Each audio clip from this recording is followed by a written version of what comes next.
we had some vehicle trouble and I had repairs on the road. Anyway, we came in a Sunday night and all hell had broken loose one time. It was December 7th. Keep your hand away from you. I know it, I do that. You move your hands around. I know it, but I should. Don't put them right in front of you. No, I know that. And the president puts his hands on his leg coming home on kind of repairs on the road. We get it Sunday night and Pearl Harbor had hit. Japanese and everything was up in the air. Nobody knew what was going on. And then shortly after that, I'm not sure, they cut the division in half from a square division to a triangular division. So I don't know just what the infantry in them did, but half of them went. But our whole, we were 2 battalions at that time. They took the whole 1st Battalion, just A, B, and C battery. Incidentally, I was in the 180th Field Artillery. I should. That's right, don't worry about that. We can do it later. I'll tell you what, rather than going through this twice, why don't we just do it once? And then if you miss something, I'll go back and I'll answer the question. Okay. Well, I won't go into it too much. All right, but what I want you to concentrate on, as I said, is joining. And don't go into a whole lot of detail about 14 other guys. No. Camp Edwards. Yeah. And we were inducted. Yep, we've gone over that. Yeah, because I was 23. My birthday was the day before. Then we came here for a couple of months, and I went to Fort Sill. Then I came home. Then we went on maneuvers. And we come back from maneuvers on December 7th to Pearl Harbor, and the division was cut in half shortly after. Yeah. We were training all this time. Then where did we go from there after that? I got you were here for a while, then you okay, we were here for a while and down through the southern camps, in and out. And then we were shipped up, I've forgotten, up to New York, and the convoy left New York, and we went as a whole division to France. I guess it was one of the first divisions that did go in as a whole. We landed, my part of the division landed on Utah Beach. We got a staging area in the hedgerow, and they told us the war was over, and they took most of the people in the trucks for what they call the Red Ball Express for a few weeks to get the things out of Sugar, because Patton was hung up and it was loaded and they were afraid. Shortly after couple of weeks or so, they came back to the staging area, but I was left there on guard as a master sergeant and with a skeleton crew.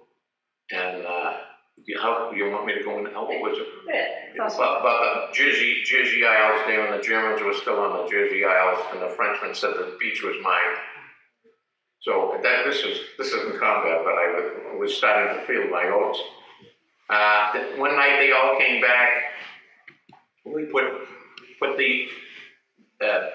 the trucks were pretty well beat, connected up onto the guns on our equipment, and we took march order. And at that time, I understand that I didn't know it at the time, but that was when we were part of the 3rd Army with General Patton.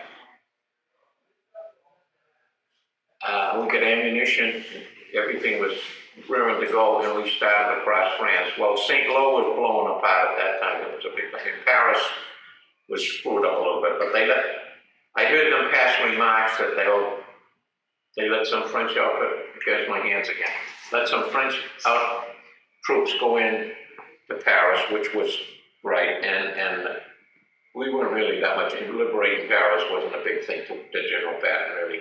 We bypassed Paris and went across France, and he was going like hell. I mean, the 4th Armored Division, but we couldn't keep up the gas and the equipment, so we were pushing so hard. There's one thing that the bogey wheels on we had tracks in my outfit, my 180, and the bogey wheels, the rubber was breaking off, and I changed bogey wheels all the way, track bogey wheels all the way across France. I don't want to go into too much, but it was a hell of a mess. We even wound up chaining up the artery. We got the other side of Nancy, France, which everybody knows that nobody dropped a shell in Nancy, France, if anybody knows that. Either the Germans or the Americans. And I've been there twice. Nancy Terry Spiro was a personal friend of mine there. I don't know which side of Nancy, France we went, but we went in through, here's my hands again, Arras Aracourt, Moncourt, Bix's Sale, and things were getting heavy then, and I mean heavy. This was the real war. I just want to stop here and just tell you this, because this is something that's important. This is between you and me. Things were looking really bad, and I'm not over religious or anything, but the chaplain was the only there, Minot. And the Captain Robbins, Chaplain Robbins, Captain Hartwell from the 102nd Field and myself, we went together, and he took us in the Jeep. We went back to General Patton's headquarters in Nazi France, which was a big deal. This was quite a way back, and this is personal. There was a Colonel Henry Hodgson. This is the whole story I got out of a book on. That was in General Patton's office, and he was Episcopal bishop, and I was confirmed in the rear of General Patton's headquarters in Nazi France. I had papers and letters from Colonel, and that's a book on Hobson himself. He was an infantry battalion commander and shot through the chest in World War I. Anyway, that's. I didn't see General Patton there, but it seemed to me there was a fellow named Cotterman, Colonel Cotterman from Boston. Of course, as soon as you speak, they know you're not from Alabama, no matter where you are. Anyway, scratch that, but I've got a whole book on that. Well, I never joined the church, and my mother kept writing to me, and things weren't looking good, so that's the end. So then, there's so much to go.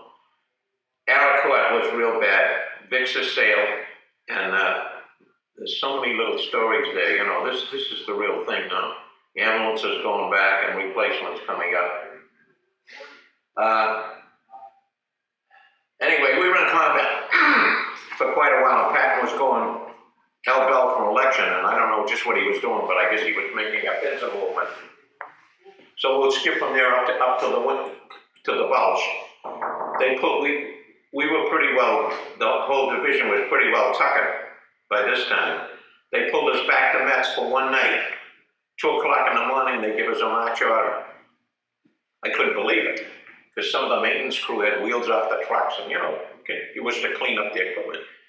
We came in there in the morning, and we had all that day, and it might have been one day, but anyway, more than a day. It was 2 o'clock in the morning, they're shaking me, wake up, march order. I thought it was some bum playing tricks on me. I couldn't believe this. I said, we're gonna have a ball here.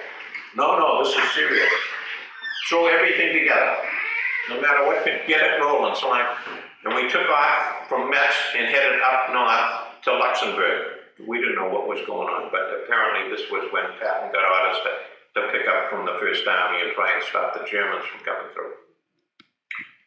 So when the roads were clogged, and you couldn't keep any system at all in your units, only that you were going to, like, we'll say, Buzzards Bay, the town. They told you where you were headed, and MPs all over the place. So this was, we tracked and bumped along, and we were headed to Luxembourg, but we didn't go into Luxembourg. We veered off to the left and went in. I get the map, the smaller towns. Actually, Bastogne was way up here, and Wiltz was a key supply point for the Germans. It was like a B road. Everything had to go through there, like Scully Square. So I know we were having a hell of a time. They're shelling. I don't know what they were shelling, but I wasn't involved in that. But they were throwing them out. And they said Wiltz was one of the main key points to stop the Germans from coming in. Now, anyone that says that the German, it was their last run, but believe me, they were still, how the hell they ever did it, they were still plenty strong.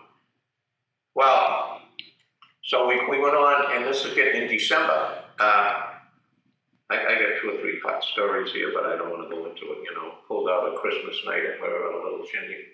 Go up there and move a track out of the way because the infantry can't get through. And we salvaged that track, and I brought it back to the unit. Went back to Patton's junkyard and got parts, and Colonel Robert J. Hill was our battalion commander. He, a West Pointer, and around 30 years old now. Great guy. So anyway, it started to snow, and we were on the hills, and first thing I know, the order came in, we got buckets of whitewash and rags and whitewash the trucks and all we could, because we didn't have enough camouflage equipment to cover everything. They did the guns, and so then we had to move. We were in an ideal position. We were on a hill, and the screaming meanies, the Germans couldn't hit us. You could hear them go over. The whole battalion was like on the Blue Hills was a back, but the elevation was so that this was great until it snowed, and we had to back down off that hill and go across a little river. I think it was part of the Sewer River. The river was nothing, but we couldn't move because it started freezing ice, and the tracks were going south. They couldn't even attempt it. We had steel tracks. The trucks weren't too bad because you could put chains on them, but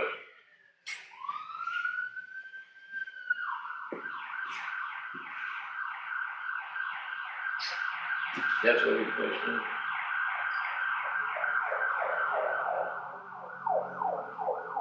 No fire. You probably got the range on fire again.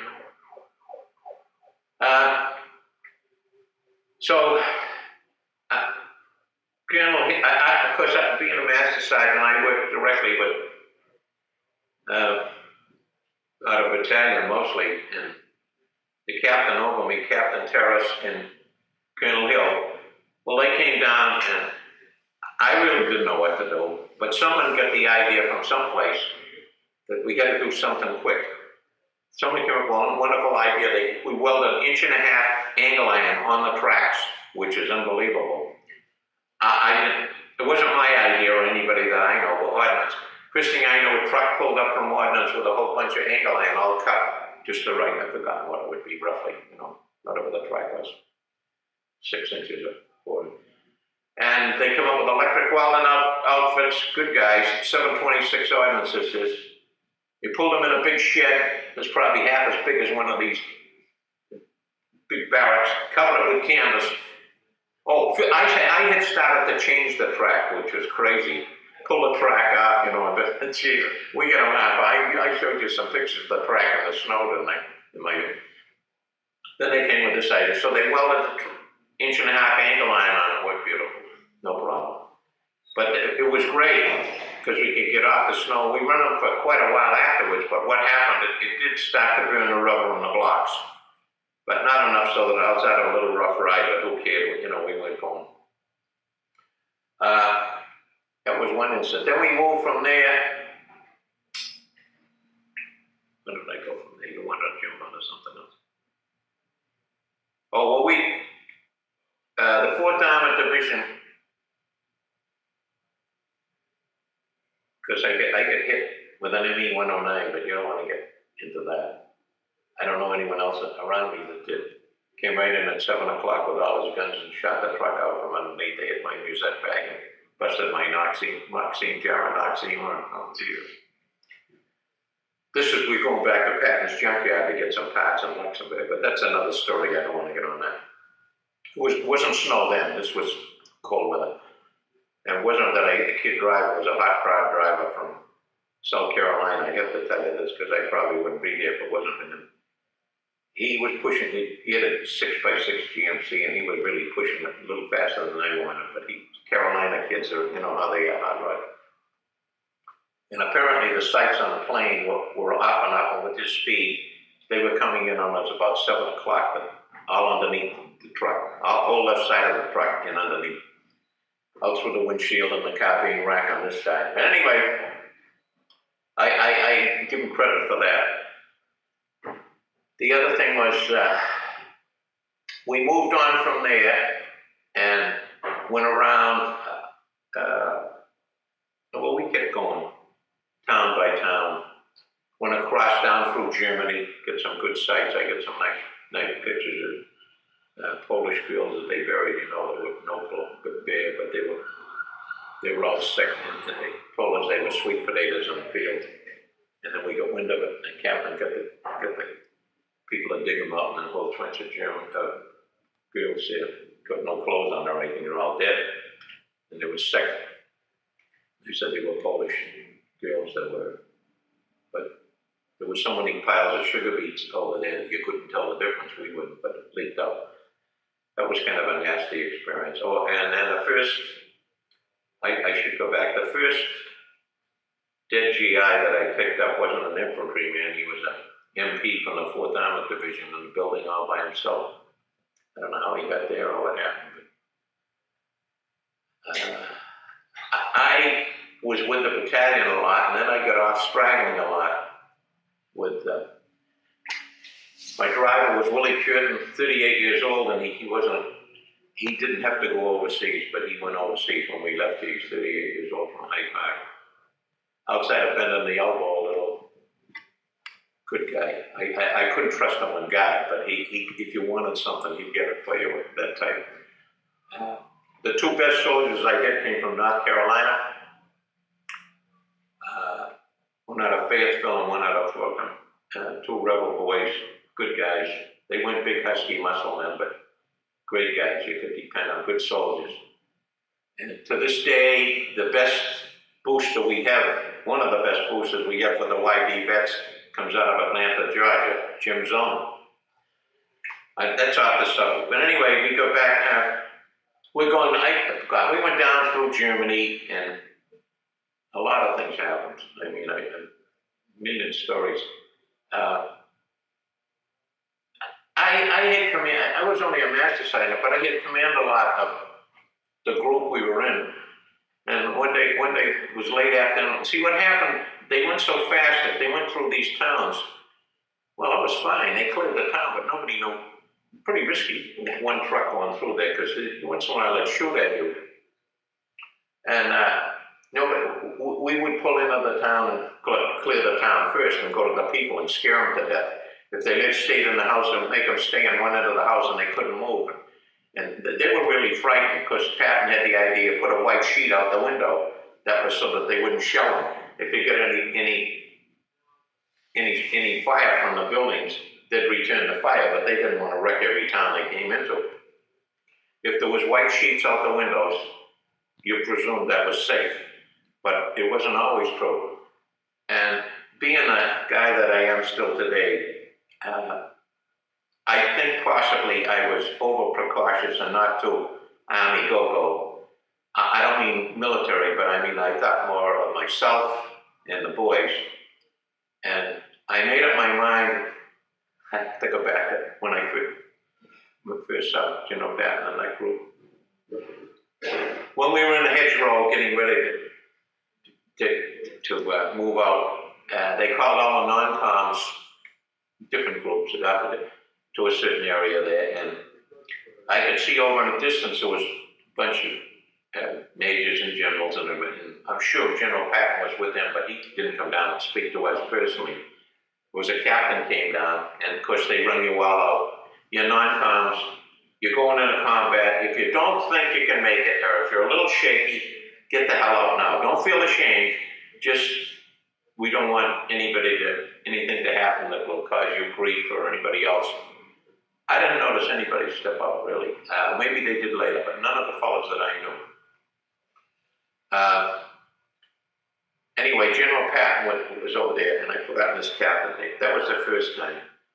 The second time was about this area here now that I'm talking about. We were going down.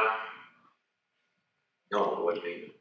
The first time was before the Bulge, in what they call the Saar Valley area. I don't know where I was going, but I was with my driver, Corporal Curtin again. Willie Curtin was a great guy. All he had was a carbine, and I had a 45, and we had an MP-38 in the Jeep between us, which was an SS gun. An MP-38 with double clips taped together, because it spit those shells out. I never had to use it, but I wanted to go into this, because it's very important and a lot of trouble. When Willie picked two of these, what happened if you get any troops? They cleaned them out and dumped all this stuff in a Jeep. That they couldn't even have a razor. I had straight edge razors at home. I get into all the barbers. Anything scissors or anything pointed, you took it away from them. So Anyway, we got this MP38 and the clip in it and some ammo. So I took it out in the field to just practice with it. Well, stupidly, and this has happened to many a GI that wound up in a hospital, I'm sitting like this with the gun, and I pulled the trigger and it was on automatic. And it rolled, I almost shut my toes off. But I knew enough to roll right over my back and let it go. I just let it, because I didn't know where couldn't know where the safety was to shut it off. I did afterwards, you can bet your life. But so many soldiers, so many with guns that you're not familiar with. I was in a house one night, and all of a sudden I heard this tearing upstairs, and our machine gun crew that were on break had picked up a burp gun, they call them, you know, the automatic rifle, German, and they're shooting the mopboards out of the house they're in. They had picked the guns up. It's the same thing I did. It was on automatic, and boom, geez, they couldn't shut it off. And this is at nighttime in our own troops with German guns. So I mean, you learn fast. I didn't go into landing on the beach though. John, I have to shut you off. You ramble. Yeah. Okay. And I can't. No, I just wanted to shut that off and say I want. Okay. I'm going to ask you some very specific questions. Are you recording? Oh, okay. I'm going to ask you some very specific questions. And if you tell those guys to please keep it quiet. Don't just hang in for a second. I want to be general back. I'm going to ask you specific questions. I want you to answer only those questions. Okay? Because if you keep rambling, there's no way I can use a tape because I can't get enough of one story. You start one story and you don't even end it, and you go on to another one. Okay? Well, we'll forget about the beachhead. We landed on Utah Beach. I said that tonight. Well, I'm going to go back and I'm going to ask you some specific questions. And I want you to remember the camera. I didn't know he was recording. The camera, all right, they're going to cut everything I say out. So you're going to talk as if, although you're talking to me, pretend that I'm not here in some respects. You understand what I'm saying? Because I'm not part of this video. No. I'm only here to assist and get a story out of you. And when I ask you a question, all right, I want you to repeat enough of the question so that the listener will understand what the question is without having hear me ask the question. All right? So if I ask you, why did you enlist in the National Guard? Right. I want you to start off by saying, I enlisted in the National Guard. That's careful. All right. All right, so the first question I'm going to ask you is, how did you come to be in the National Guard? And you would say? Shall I start now? Go right ahead. Well, I started in the National Guard, the 110th Cavalry, Colorado, as a horse unit. Main reason was my dad was a owner of a garage, and I had cars and trucks all my life, and I wasn't a farm boy at all with no animals. And a fellow that worked for him was a good friend of Captain Alan Dick in the 110th Cav, and he said, why don't you go over and see him and get some experience? So one drill night, I went over to Comm Ave and I met Lieutenant Dick, then Alan Dick, and he took me down to the stables, but he didn't have time for me. He said, just wander around. So I did, and I got acquainted with the horses, and it was real nice. I still like horses to this day.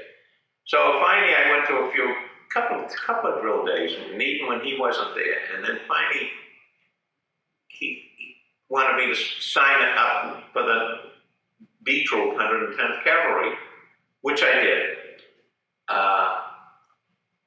I don't know why, really, at that time, only that it was nice. They got a dirt ring in Commonwealth Avenue, with the large ring and the small ring. So then, we had drills, and being a Boston boy, I know my left from my right because we had military drill in high school, in Hyde Park High School, and all the Boston high schools, which was a great thing. We put our leggings on the right way.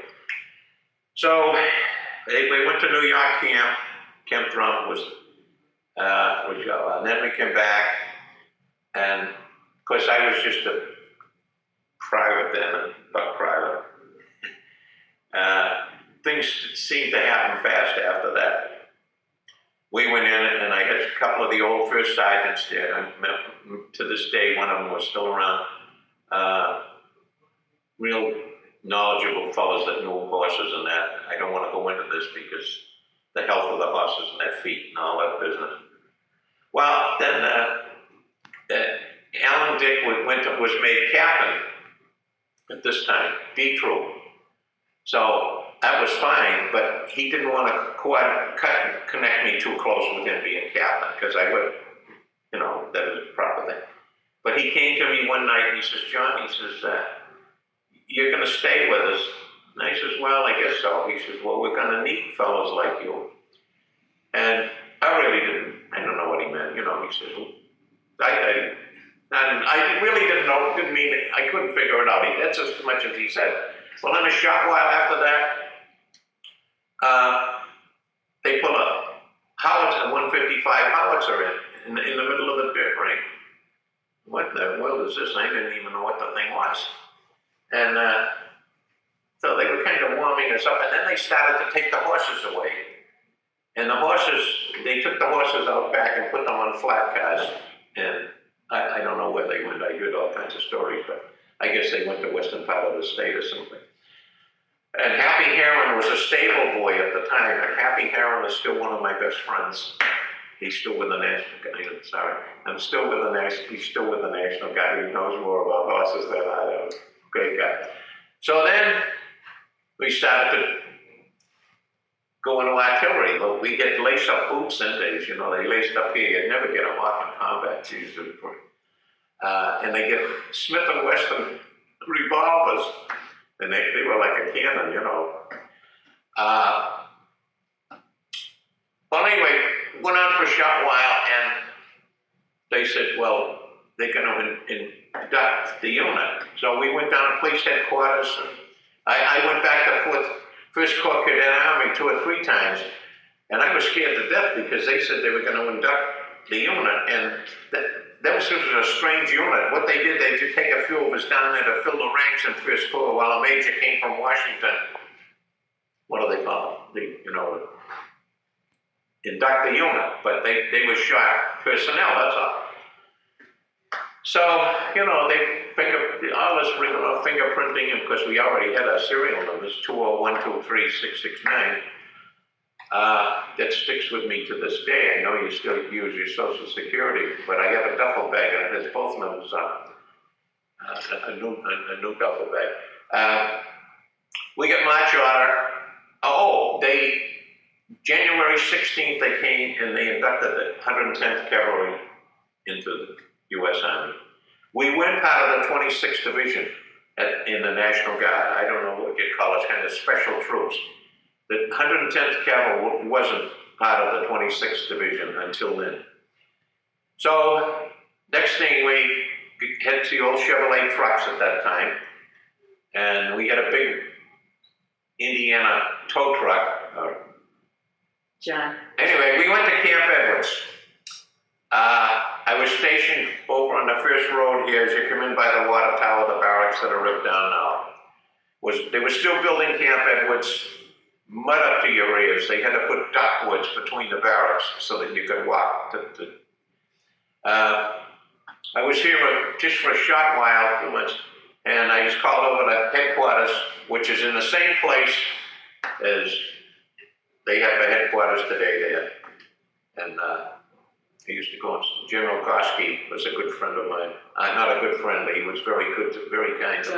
Anyway, John. I went to headquarters. John, let me have the card. Yeah, all right. I know. So I went over to headquarters, and I went to battalion first, and then somebody from there took me over to headquarters. Why I went to YB headquarters, I don't know, but 180th, some office. And they said, you're going with the group to Fort Sill, Oklahoma. I know what Fort Sill was. So, okay, I'm going to stop you, because you got to understand, this whole segment is only going to be about 3 minutes. Yeah, I can't do it, yeah. And not anyways. Listen to me for a second, okay? You're going to have to do and say everything in a very short period of time. Okay. All right? I'm going to back up, because it's going to be impossible to cut this the way you're doing it. I want you to say, very simple, I want you to say that you joined the 110th Cavalry because you like the horses, and you rode in the ring. Yeah. You joined because you want to, your girlfriend liked horses, and that was a fun thing to do. And I want you to say it all in 3 sentences. Can you do that? Yeah. Okay, well, why don't you try it? Look at me and smile. I thought it's a tough way out. No. No. Well, I joined the 110th Cavalry, Massachusetts National Guard on Commonwealth Avenue. I like horses, and my girlfriend liked horses, and she was one of the main reasons that I got into the horse agenda. I was mechanically myself. My father had a garage before I was born. I stayed with the horses for a short while, and then we made a camp in New York. That was the last one, and then they started to evacuate the horses, which was kind of sad to me. Anyway, one night they brought in a 155 howitzer in the middle of the rain, and I didn't know even what it was. And then the next thing I know, we took the guns and the vehicles. We get Chevrolet trucks then, and we went to, we were inducted in January 16th, 1941 in Commonwealth Army. Then we came to Camp Edwards as a unit. We had 2 battalions. 180th Field Artillery from the 110th Cavalry. We were stationed here in Camp Edwards, or on the first row coming in by the water tower. The barracks are ripped down now. I was here for a short while, and they called me to headquarters that I was chosen to go to Fort Sill, Oklahoma, which is the artillery school, and I didn't even know what it was or where it was. So we got together, and we went and caught the train, and I just wanted to bring this up. The captain, the Master Sergeant, Walter Pierce, that was in charge of this group, I'm still friendly with him today, and he comes and we meet together from Waltham in Hanscom Air Base once a month. Okay, end it there. That's it. Now, come back from Fort Sill. No, I'm asking another question. How did you hear about Pearl Harbor? In 3 sentences. Yeah, okay. No, they know I went to Fort Sill in the fall. I was made a buck sergeant at that time, and we had just come back from maneuvers down south on a Sunday night. We came into Camp Edwards, and we heard about Pearl Harbor, December 7th. This was the same night we came back here. Nobody really realized what it was, but we had a rough idea. The Japanese had attacked Pearl Harbor. So then, shortly after that, they cut the whole division in half, from a square division to a half division. Our whole 1st Battalion went to the Pacific, did the Miracal and the infantry, medics, and everybody.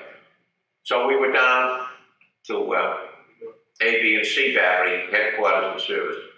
Then we had trained, and a lot of the fellas left and went to OCS, the National Guard boys. A lot of my buddies. I didn't. I stayed with the home unit. We were down through the south on maneuvers in different camps, and then we got orders to pull into New York. We were in this country for quite a long while. I just would like to bring this up. And the people thought the WWII didn't go overseas, but they were so many units made from the 26th Infantry Division, 5th Armored Division, 6th part of the 6th Armored Division Artillery. I met the fellows overseas. We're all YD boys, and the officers went to Japan and all. So we were really a skeleton crew, National Guard fellows that left. Well, we went to New York, we got on the ships, and we joined a convoy, and we went as a division to France directly, not to England. We landed in Utah Beach, over the nets like you see in the movies, into the LCIs. I won't go into this, but it's a whole stuff. Landed on the beach, and they said, "What the hell did you come here for?" Because the war's over, which we didn't know. It was barge burns. There wasn't any action on Utah Beach, but there was plenty of left behind, 88 sticking out the windows of the cottages. Then we walked all night that night, went to a staging area, and finally we wound up in a staging area where I was, which right across from the Jersey Islands on the Cherbourg Peninsula. They gave a command that the unit was going on the Red Ball to haul the supplies out of Cherbourg at Patton. but not Patton, but everyone was scared. There was so much supplies in Sherbrooke, and if they ever shelled that, would be disastrous, gasoline. So the division basically went on the Red Ball Express for a few weeks, but I stayed back. I was chosen as in command of the guard to guard the equipment, because all the guns and all the equipment was in a hedgerow area. I met some French people, and it was a little scary at that time, although we hadn't met the enemy, because the road went down to the beach, and the Frenchmen were watching it at night, and they said the beach was mine, and across the bay was the Jersey Isles, and the Germans were still on the island. So to tell you the truth, they didn't sleep for quite a few nights after that. Then all of a sudden, one night, everybody came back, just out of nowhere, and the trucks and everything was pretty well run down, connected up, and I don't think it was more than a day. And we were on the road. They said we're part of the Third Army. So we head across France. St. Lo was a bad place. We weren't involved in St. Lo, but a lot of fighting there. And they went around Paris, and they said, the hell with Paris. We let the French and the prima donnas take Paris. Patton wasn't too much interested in that. So we went around and headed across France, and we went so fast and so far that I had a lot of trouble with track vehicles that I had. The bogey wheels was an important thing, the rubber coming right up. So we had to change them on the road, and we didn't nobody shelled Nancy, and I found this afterwards. Neither the Germans or the French, because it's a historic place. But I had good friends in towns, and the 4th Armored was blazing away. The 4th Armored Division, I want to talk about that just a minute. They were Patton's baby. It was strictly. One thing I want to say, the 26th Division was a unit that I can be proud of, and I think that's the reason I stayed with it. And I had 2 uncles in World War I. One of them was I Company commander, and he was killed in World War I. My other uncle. It wasn't that I was that military, but anyway, the WWII I was already proud of. World War I in France was thought of more than World War II. Memorials, everything. So then, we went, I'm going back to the Bulge now. All right. Talk about the Bulge. What happened at the Battle of the Bulge? So we were pulled out there for a rest area in Metz, which we didn't know. One night, 24 hours, they give a command, march order. They had wheels off the vehicles. We didn't know what it was. General Patton had got orders to go up and help in the breakthrough in the Bulge in the First Army. So we headed for the north. It wasn't a long run. It was a few miles, but it wasn't bad. The roads were jammed. But the 26th Division was one unit that was all together that he could grab in a hurry. So we went up and bypassed the city of Luxembourg and went around, and Bastogne was way up to the left. The Germans, nobody knew where they were, and they just kept taking different roads here and there. The first night we stopped was hard. You had to barricade the roads because you didn't know whether a Tiger tank was coming up, and they were making loops all around, pincer movements. So anyway, we went on. This was in December. Our main objective was a lot of small towns, but Wiltz was the main key point because that was one of the main supply B routes to Bastogne. So we were headed in that direction. The 3 infantry divisions were split up, the 328th, the 101st Infantry, and the 104th Infantry. All were fighting. Either one was, I think they were all on the front line at that time. It was spread out for quite a few miles. So then we got into snow and cold weather and snow. Well, it snowed deep, and I say knee deep. It wasn't just a dusting. And we had to paint all the vehicles and everything with whitewash. Where did it come from? I don't know. Rags and everything. Like they have camouflage. And then we wanted to move off the hills. Well, it froze and we couldn't get off the hills. We were on a steep hill, the whole battalion, which was great because they couldn't drop any fire on us. It would go over, screaming memes. And so we went to move, and the first C battery went to move, and geez, the thing's going sideways down the hill, the track and the gun. So we winched it back up, got it straightened out. If they ever attacked, we could have been, I don't know what happened. But anyway, we had Colonel Robert J. Hill, West Point battalion commander, great guy. He would be probably in his 30 years old now. I started to change the track. We were going to change the track, and we couldn't get rubber track. That's what it was. So a truck pulled in from 726 Ordnance with a bunch of 1.5-inch angle iron and a couple of electric welding outfits. We pulled it. See, the tracks we had were M5 tracks. It was the same track suspension as a light tank, exactly. And we pulled in pattern actually 3 times. Once was when in the staging area before we went into combat. I didn't meet him because he was with a staff way off, but a captain came down from his group and gave us all a lecture that him at a distance. The second time, I was going back from the unit, and I had my driver, Willie Curtin, Corporal Curtin, with me, 38-year-old Willie, that he didn't have to go overseas, but he went anyway. Good guy. I look down the street and I see the stars on the Jeep coming towards me. And Jesus, oh God, what next? So when he went by, I threw him a highball. They passed it. He got the MPs with the 50 calibers in front and then back. And gee, I hear his brakes go on. So I said, oh, Willie, what's now? So I get out and run across the street to over to his Jeep and saluted him and presented myself who he was. Sergeant, he says, why isn't, he points over to my Jeep, why isn't that man sitting in the back of his helmet on? So this fellow, I said, well, sir, he has a slight strap. He had a capital lid on, only, no helmet. We had a helmet on. He had a capital lid on. I says, he's got a slight shrapnel wound. He didn't want to be evacuated. He wanted to stay with our unit. And so he's kind of just jogging around for a few days with me, and I'm kind of watching him. The kid turned his hat up and showed him the bandage. He threw me a highball. He says, okay, carry on, Sergeant. I know he had my stripes down to here for that, because he was a bug on this helmet business. In fact, he was a bug for the officers wearing the thing in the front, and the infantry told him where to go, because when you see a lieutenant there, you know who to shoot at. Okay. Then the second time I met him was back, this was before the Bulge, was in the Bulge, and this is a true story of him directing traffic that you hear. There was crossroads there, and there was an armored outfit coming through, and some of us were going here mixed up, and he's in the middle with MPs there.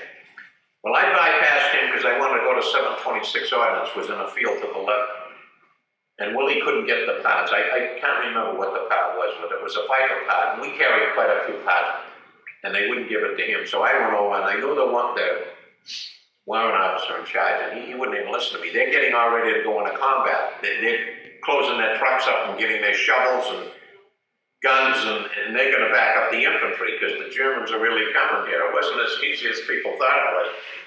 So Patton saw me. I'm pulling out of there to try and avoid him, and he beckoned for me to come over. So I pull over in the Jeep, and there I'm riding around the Jeep, and he's out there directing traffic. I'm going back to my unit, and what are you doing here, Sergeant? I don't think he recognized me from the time before. So I explained to him that I was here to try and get a vital part, and they were closing up ordnance, and they wouldn't give it to my corporal. Anyway, he says, well, he says, you should be up there fighting tanks. I said, well, I'm with the 180th Field Artillery, and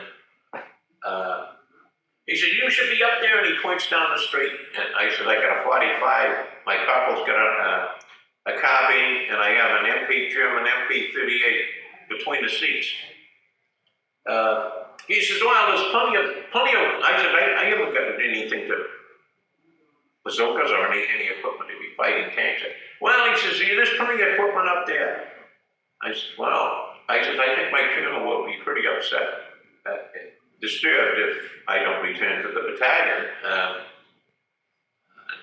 So he said, where are you? So I presented, who's your colonel? I said, Robert J. Hill, sir, West Point. Battalion command. Well, he says, you go back to that ordnance outfit, tell them I said to give you what you wanted, and get the hell out of here, which I did. They went back there, they thought I was off my rocket, but I got it. And I went back.